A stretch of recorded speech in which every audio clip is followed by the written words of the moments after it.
Okay, so today what we're going to be doing is we are taking notes over 1.1 through 1.5. We do have a quiz coming up on Monday, and if you know and understand all the concepts that we are going over on this green paper right here in class today, your notes, you will do great on the quiz on Monday. If you don't understand something that we're doing or going over, then I want you to please ask questions so that you can understand it and do really well on your quiz on Monday. The first thing is find the absolute value. Looking at that first one, A, it says the absolute value of negative 16. I want you to write down what that answer is.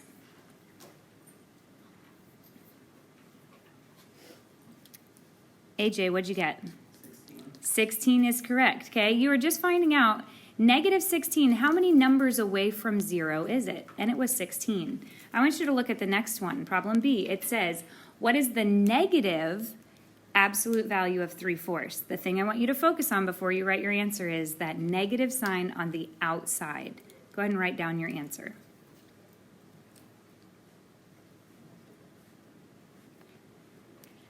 Okay, guys, what should I do to that negative sign that's on the outside? Drop it down. I'm just going to drop it down, okay? I cannot just get rid of it, although we might want to get rid of it. If I have negative $5, I cannot all of a sudden just say, oh, never mind. I want to just have positive $5. We cannot get rid of that negative. Now we're going to focus on this. What's the absolute value of 3/4? 3/4. Okay, it's just 3/4, so I am going to drop down the 3/4, making my final answer negative 3/4. Let's go to the next one. This one's different. I've got a negative on the outside and a negative on the inside. Try to write down what you think your answer is.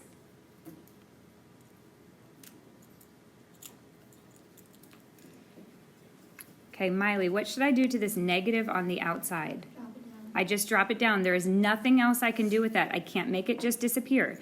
Now I'm going to focus on the absolute value of negative 5. What is that? 5. It is just plain old 5. So my final answer is Negative 5. negative 5. Any questions about how we find the absolute value of something? The main thing is just make sure you're looking to see, is that negative on the outside or is it on the inside? It only disappears if it's on the inside of the absolute value lines. Moving on to the next one. Copy and complete the statement using less than, greater than, or equal to. So if you look at this problem right here, part of it is a fraction, part of it is a decimal. Okay, we're going to convert them because if I'm trying to compare something, they have to be the same type of thing. So let's turn 1/2 into a decimal. What would 1/2 as a decimal be? 0.5. Okay, that's one of those things that you should have memorized. Okay, 1/2. If somehow you don't know it, 1 divided by, divided by 2. You can add 0.0 at any time. So we know this is, it goes in 0 times, and then it can go in 5 times. Remember, once you get it down to a 0 right here, you are done, and your answer is 0.5 or just 0.5, because remember, we can get rid of this right here. Let's keep moving on. I'm going to drop down my blank. Now let's just focus on this. Write down what the absolute value of negative 4.5 is. Alexis, what is it? 4.5. It's just plain old 4.5. Now, Ariana, what should go in my blank? Less than. Less than is correct because 0.5 is less than 4.5. And then don't forget, box your answer in. I'd like you guys to go over and do problem B on your own.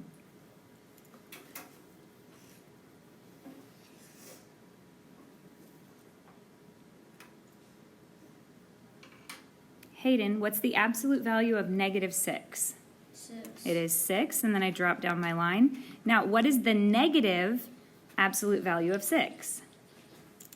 Negative 6. You are correct. I have to drop down that negative, and then the absolute value of 6 is just plain old 6. Read it to me from left to right with the correct sign in the middle. The 6 is greater than the negative 6. You are correct, and then we're going to go ahead and put it up there and box our answer in. And that's how you do a section like that. Once again, because this is on this green paper we're going over in class, those of you at home, it's going to be a white paper that you've printed off.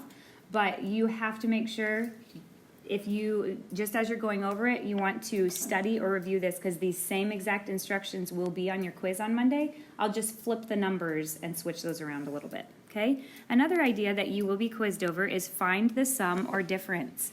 We have sung a song 8,000 times. The reason was you really need to know that for this quiz. So sing it with me, class. Same sign, add and keep, different sign, subtract. Take the sign of the larger number, then you'll be exact. There's one other saying you've got to know. How did it go? Every number has a sign, and that sign is directly in front of that number. Excellent. So let's look at this. I've got some double signs. Anytime you see a double sign, we want to get rid of it. Who always wins? Negative always wins, so the plus goes away. And now I'm going to get rid of those parentheses, and I'm left with 4 minus 9. Please go ahead and write the answer down.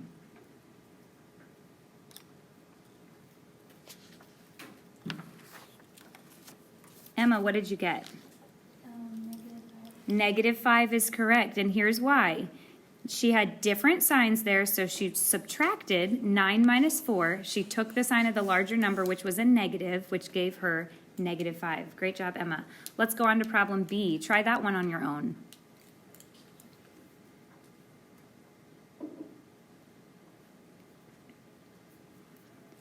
Okay, Rodney, once again, we've got double signs. What should I do with those double signs? Good job. Let's make that a positive, and I'm going to drop down 16 plus 4. What's the answer? 20. 20 is correct. Box it in. Remember, we're working directly underneath our problems. Going on to the next one. This one's probably the trickiest one that we've got here. Here's the main thing I want you to remember for your quiz. Anytime you have a mixed number, you need to turn it into an improper fraction, okay? Miley, what would this be as an improper fraction? It would be 3 over 2. Okay, and not just 3 over 2. Remember, drop down that negative, okay? We can't just let the negative go away. Now I've got double signs. What do I do when I have to add a negative? You minus because negative will always win over positive. Very good. Negative always wins over positive. So if I'm adding a negative, it simply means I am subtracting it. Remember, when adding and subtracting fractions, you have to have a common denominator. This is not a common denominator. And a lot of times, my common denominator, the 2, could fit into the 5. But does a 2 fit into a 5 evenly? No. So a 2 and a 5 is not going to be the common denominator. What number can a 2 and a 5 both fit into? A 10. Very good. So we've got to figure out how to turn this 2 into a 10. I have to multiply. 2 times what number will equal 10? 2 times 5. So that means I have to multiply by 5 on the bottom, and I also need to multiply by 5 on the top. Now that's going to give me a common denominator of 10 over here, but I've still got to make this 5 get to a 10. What number should I multiply 5 by to get a 10? 2. A 2. So I'm going to multiply by 2 on the bottom and also multiply by 2 on the top. Miley, what does this become? Instead of -3/2, when I find this common denominator, what does it become? 15 over 10. Okay, but keep the negative. So I've got -15 over 10. Now notice, we've got to keep that minus sign that's inside there. So let's drop down the minus sign. And Miley, what does the 2/5 become? -4 over 10. Very good. We are subtracting 4/10. Class, do I have the same sign or different sign? Same sign. Add and keep. So we're going to add those numbers and keep the sign. When you add the numbers and keep the sign, what do you get? -19/10. Now on this quiz, the first quiz, I have a lot of people who will box that in. Am I finished with the problem? No. From now until the end of your math career, you cannot leave your answers as an improper fraction. We've got to figure out how many times a 10 can go into a 19 and make that a mixed number. Does anyone know what that mixed number might be? Very good, Gabe. It is 1 9/10. I'm going to go ahead and put it underneath here. And then is that a positive or a negative?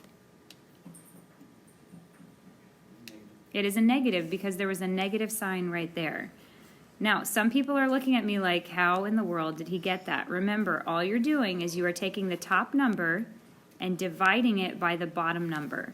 10 goes into 19 one time, and you're left with 9 over, and remember this becomes your denominator, 1 9/10. That's how you find out or turn that improper fraction into a mixed number. All right, I want you to look at problem D. You can see every number has a sign, and that sign is directly in front of that number. I want you guys to try to find the answer to problem D on your own.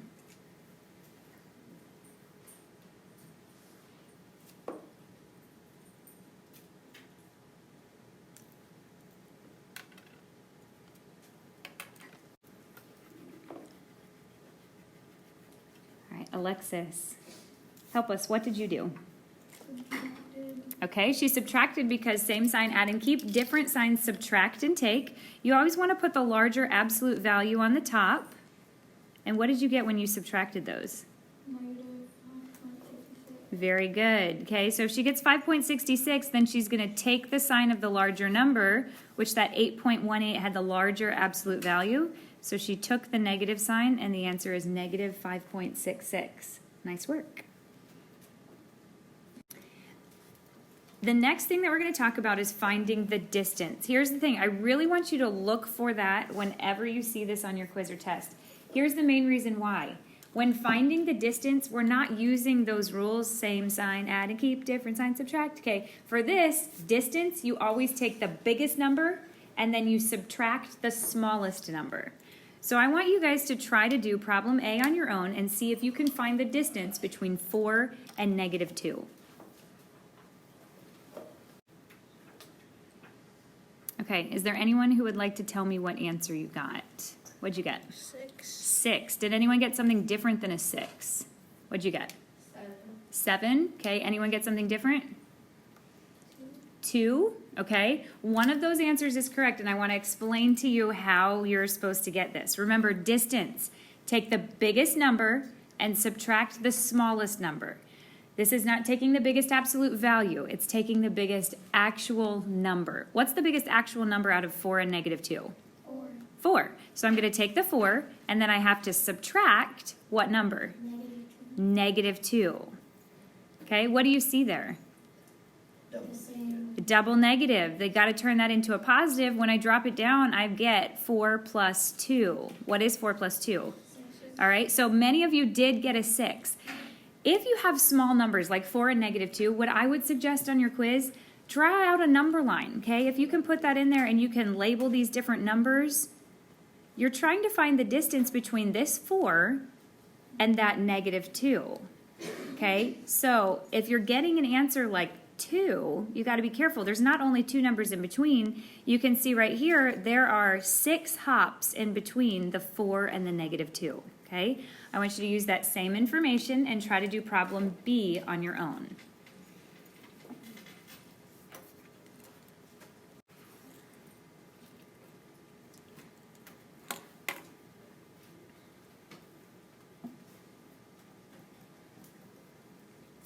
All right, what'd you get? 9.2. Okay, I got a 9.2. Did anyone get anything different than 9.2? What'd you get? 2.5. 2.5. Did anyone get something different than 9.2 or 2.5? 9.1. 9.1. Okay, any other answers? Okay, let me help you. For this one, I'm going to go ahead and draw a number line. So this is kind of tricky because it is like partial numbers, but let's just imagine the whole numbers. That's where 2, 3, 4, 5, and 6 would be. So if I was looking for 3.3, it would be about here, in between the 3 and the 4. Okay, and if I'm looking for 5.8, it would be in between what two numbers? 5 and 6. Between 5 and 6, okay, closer to 6. Now, for those of you who told me it's 9 point something, does it look like I have 9 point something hops in between those two numbers? I do not, okay? Instead, remember the rule when finding distance. Take the biggest actual number. What's the biggest actual number? 5.8. 5.8, and subtract the smallest actual number, which is 3.3. If you know how to do that mental math, go ahead and do the mental math. If you don't know how to, just do it off to the side. What do you get when you subtract them? 2.5. 2.5. Now, that makes a little more sense. If I'm looking at hopping down there at the bottom, this looks like about 2.5 hops, or 2.5 hops, okay? So just remember with distance, You are taking the largest actual number and subtracting the smallest actual number.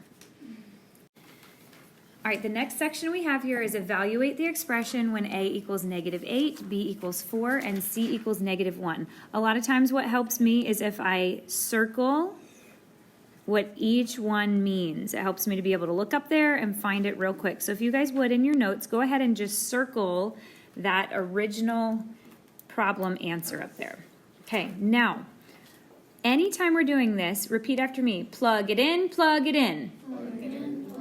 All I'm doing is plugging in those numbers to the letters that are down here in my original problem. The main thing that people mess up on is they forget to bring these signs down.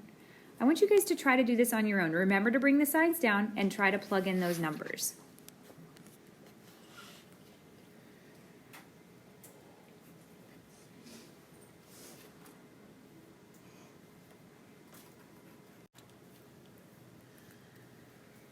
All right, Chloe, help me with it. What should I plug in first? The negative A for A. Okay, so I'm going to drop in the negative. And what's the A? An 8. Not an 8. For number A? Uh-huh. What's it say? What does A equal? Not just 8. No, -8. -8, okay? So just make sure you have the original negative and drop down the original negative and then plug in the -8. Oh, sorry. Okay, I thought you said you already dropped out the negatives. Okay, no, you're good. All right, so now what do we do? Put a plus sign. Very good. Drop down that plus sign. And then put, for C, -1. Excellent. We're going to put in the -1. Now listen, I see a lot of double signs here. We don't like double signs. We've got to get rid of them. So how do I get rid of those first double signs there?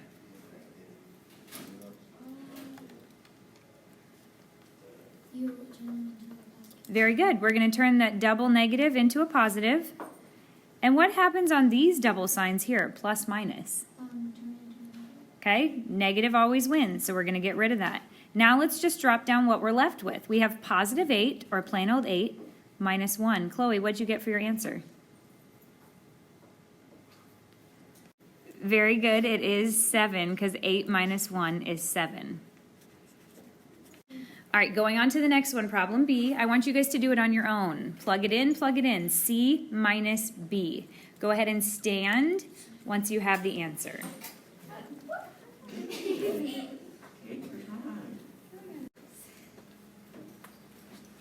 I got the answer. Same sign, add. Yeah, I said it right. Same sign, add and keep.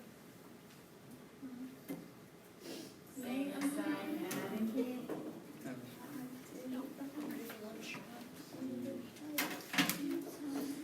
Same sign, add and keep.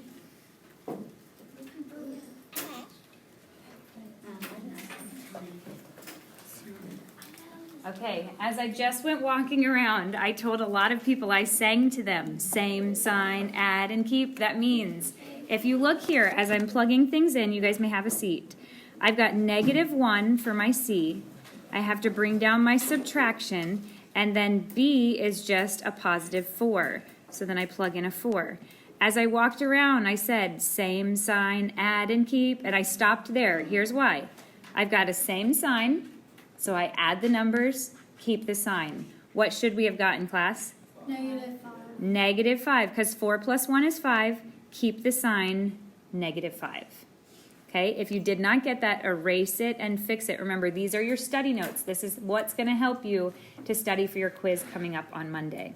Now, the final section that I have for you today is a modeling real-life type problem. A bird begins its flight 33 feet above the ground. If something's above the ground, is that positive or negative? Positive. That's going to be a positive. That's above the ground. It dives into the ocean and it swims 9 feet below the water. If something's below the water, is that positive or negative? Negative. That is negative. What distance did the bird travel? Have we seen this word distance before? We sure have. So this is going to be a distance type problem. I know a lot of times modeling real life problems scare us. We think there's too many words and we give up before we've even tried. I want you to look for keywords like distance. Other things I want you to do when you have a modeling real life is try to draw a picture. and see if that helps you. Okay, so let's start with our very first thing. A bird begins its flight 33 feet above the ground. So the ground that we're talking about here, I want everybody to go ahead, draw some water, because it was talking about the bird going below the water. If he first started at 33 feet above the ground, I'm going to go ahead and just draw an arrow. Once again, I want you guys doing the same exact thing in your notes. I want to see the picture there. Now, I'm no artist, but we're just going to pretend this is my bird. Okay, so the bird's up there flying. At how many feet is he at, guys? 33 feet.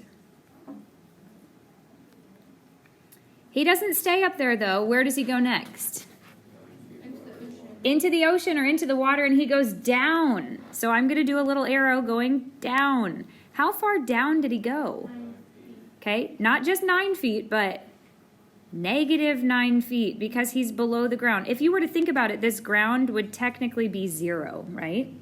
Now I want you guys to find the distance between there. Take about a minute and see if you can figure out, now that we have that drawing and those numbers, see if you can find the distance that the bird traveled. Once you have it, please stand.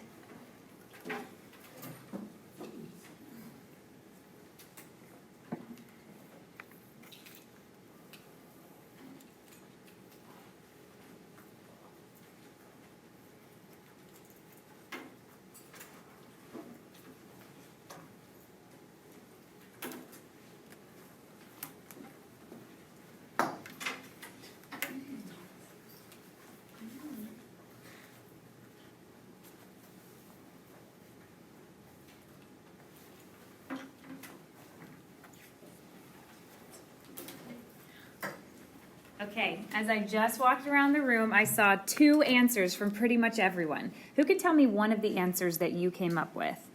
Chloe, what'd you get? 24.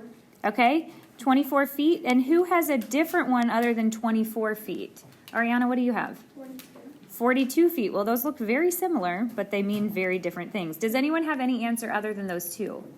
Raise your hand if you got one of those 2.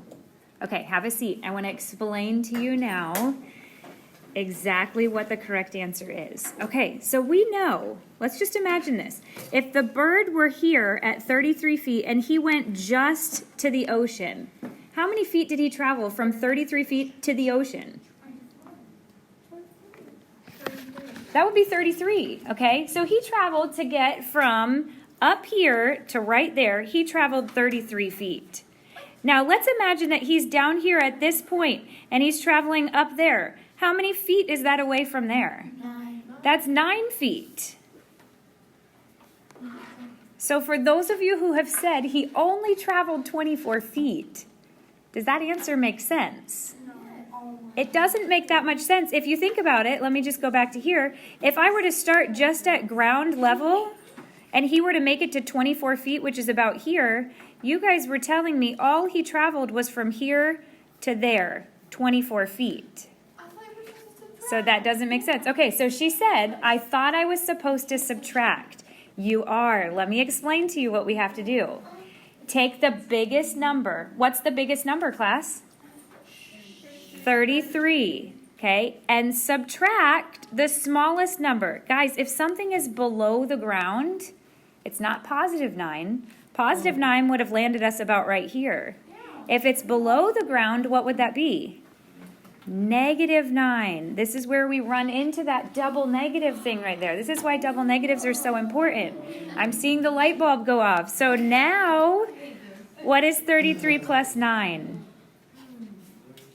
42. Now listen, here's the deal. On your quiz or even on homework, if you were to plug in 42, I would take a point off. Who could tell me why? Because you didn't forget feet. I forgot to put the feet, okay? We've got to make sure every time with modeling real life, you must have units attached. So the correct answer is 42 feet. Listen. So these kind of problems almost identical to this, will be on your quiz. If this doesn't make sense to you, go back, rewatch this YouTube video, okay? Help yourself, practice with it. Give yourself different numbers, tweak the numbers, and see if you can come up with your own problems to practice. There's one final problem left for us to go over today. It's a modeling real life also. And this is what it says. Your bank account has a balance of $30. You withdraw $65 from your account.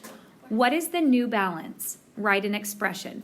Here's the deal with an expression. All an expression means is to write something plus something equals something. Or something minus something equals something. That's what an expression is, okay? So I want you to think about this. You go to the store, you go to your bank, and you have a balance of $30. If I say that, I go to the bank, they say you have $30. Does that mean I have positive $30 or negative $30? Negative. I have positive $30. I have $30 in the bank. Next, I go to the bank and I say, hello, I need $65. If I get $65 from the bank, am I putting 65 in or taking 65 out? I'm taking it out. When I withdraw money, I am subtracting that money. So I want you to take about a minute and see if you can find this answer on your own. What is your new balance? Got the answer. Once you have it, go ahead and stand beside your chair.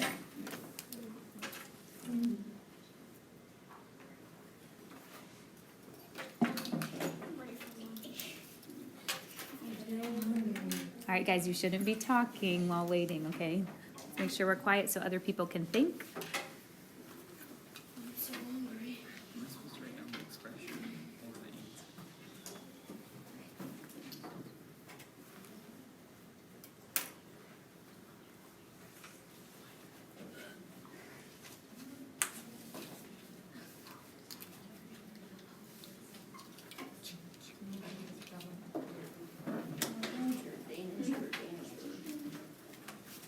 All right, have a seat for me, guys. What amount of money did I start off with, class? $30, okay? That's a positive $30. What happens next? You take away 60. I take away $65. I subtract $65. And now it says write an expression. It's a negative because if I am taking money out, I'm taking it. We're getting rid of it. That's subtracting it, okay? Do I have the same sign or a different sign here? Different. Same. There's only one. Listen, this is a positive. Positive. This is a negative. Okay? Same sign, add and keep, different sign, subtract. So I have 65 minus 30. What is 65 minus 30? Negative. $35, okay? And then take the sign of the larger number. This right here had the larger absolute value. So do I have positive or negative $35? Negative. Negative. Now listen, this is a modeling real life problem, so units have to be attached. As I walked around, a lot of people had this answer. What are my units that should be attached? $sign. A dollar sign. This is another thing that I saw people doing. $35 sign. Is that how you put a dollar sign there? No. No, I will take points off if you do it like that. Where does the dollar sign go? In front. It goes in front. So if you did that, just erase it and fix it. Negative $35. Raise your hand if you got that correct. Okay, if you did not, that's okay. Erase it and fix it. Once again, there will be a problem very similar to this on your quiz, but it'll be different kinds of numbers, okay? So here's what I want you to do. This green paper that I passed out in class, if you're at home, it's a white paper from how you printed it. You need to study these notes for your quiz on Monday. Also, tonight's homework, we wrote this down yesterday over 1.5, okay? But that is tonight's homework. Some of you might say, I already did that. Some of you might not have. So what I'm going to do right now for the remainder of classes, I want you guys to go ahead and work on this homework in class, okay? You may get started on that now.